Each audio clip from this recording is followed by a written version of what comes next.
जिस इंसान ने आज तक कोई भी गलती नहीं की है, उस इंसान ने आज तक कुछ भी नया करने का ट्राई ही नहीं किया है। ऐसा ही कुछ मानते थे दुनिया के सबसे महान साइंटिस्ट एल्बर्ट आइंस्टाइन।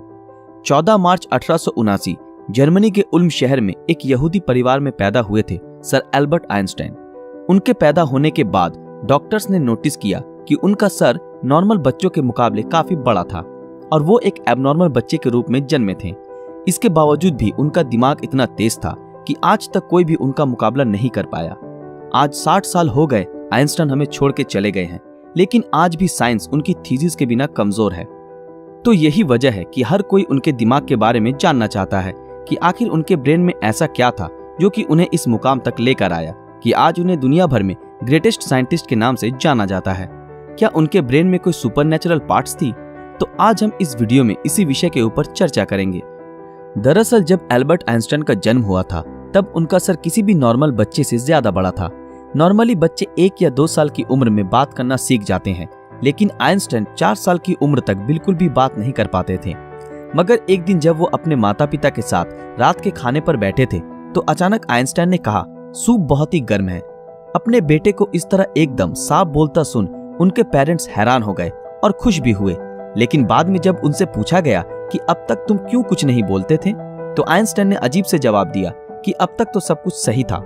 आइंस्टाइन के जीवन से जुड़े अजीबोगरीब किस्से यही नहीं रुके, बल्कि उनके बड़े होने पर भी उनकी कई ऐसी आदतें थी जिनके बारे में सुनकर हर कोई हैरान रह जाता है।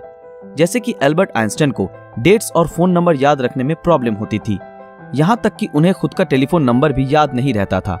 एक बार उनके एक सहकर्मी ने उनसे उनका फोन नंबर मांगा तो आइंस्टाइन उनके पास रखे टेलीफोन डायरेक्टरी में अपना नंबर ढूंढने लगे। ये देख के सहकर्मी ने चकित होकर बोला, आप अपना खुद का फोन नंबर क्यों याद नहीं रखते?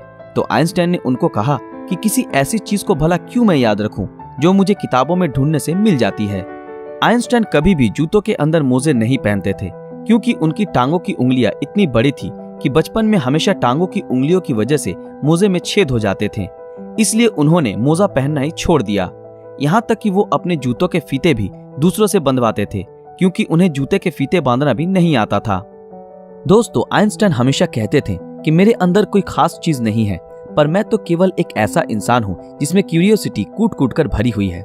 लेकिन आपको ये जानकर हैरानी होगी कि आइंस्टाइन हमेशा से इतने बुद्धिमान नहीं थे, बल्कि वो बचपन में पढ़ाई में बहुत ही कमजोर थे। इसलिए बचपन में उनकी गिनती बेवकूफ बच्चों में की जाती थी। उनकी कुछ हरकतों की वजह से उन्हें कुछ लोगों ने तो शारीरिक रूप से विकलांग कहना भी शुरू कर दिया था। खास करके आइंस्टाइन के टीचर भी उन्हें पसंद नहीं करते थे, क्योंकि वो सिर्फ साइंस और मैथ के अलावा हर सब्जेक्ट्स में फेल होते थे और बचपन से ही आइंस्टाइन को किताबी ज्ञान में कोई रुचि नहीं थी। हालांकि इसके बावजूद भी उन्होंने दुनिया के सामने साइंस की कई ऐसी थीसिस पेश की जिसके बिना आज भी साइंस कमजोर है, और यही वजह है कि उनका दिमाग आज भी चर्चा का विषय बना हुआ है। 18 अप्रैल 1955 आइंस्टाइन की मृत्यु के बाद पैथोलॉजिस्ट डॉक्टर थॉमस हार्वे ने आइंस्टाइन के परिवार की अनुमति के बिना ही उनके दिमाग को रिसर्च के लिए निकाल लिया था और वो वहां से भाग गए। इस हरकत के लिए डॉक्टर हार्वे को नौकरी से निकाल दिया गया, लेकिन उन्होंने कहा कि ऐसा उन्होंने सिर्फ रिसर्च के लिए ही किया है और वो वादा करते हैं कि वो आइंस्टाइन के दिमाग पर रिसर्च जरूर करेंगे ताकि आने वाले समय में इससे साइंस और साइंटिस्ट दोनों को ही कुछ फायदा हो सके। लेकिन रिसर्च के लिए परमिशन न मिलने के कारण डॉक्टर हार्वे ने आइंस्टाइन के दिमाग को एक जार के अंदर बेसमेंट में कैद रखा। बाद में आइंस्टाइन के बेटे हैंस एल्बर्ट आइंस्टाइन की अनुमति के बाद डॉक्टर हार्वे ने आइंस्टाइन के दिमाग पर रिसर्च करना शुरू किया। पहले उन्होंने आइंस्टाइन के दिमाग का वजन किया, जिसका वजन 1230 ग्राम था, जो नॉर्मल इंसान के दिमाग के वजन से काफी छोटा था, क्योंकि दरअसल एक इंसान के दिमाग का वजन करीब 1400 ग्राम होता है।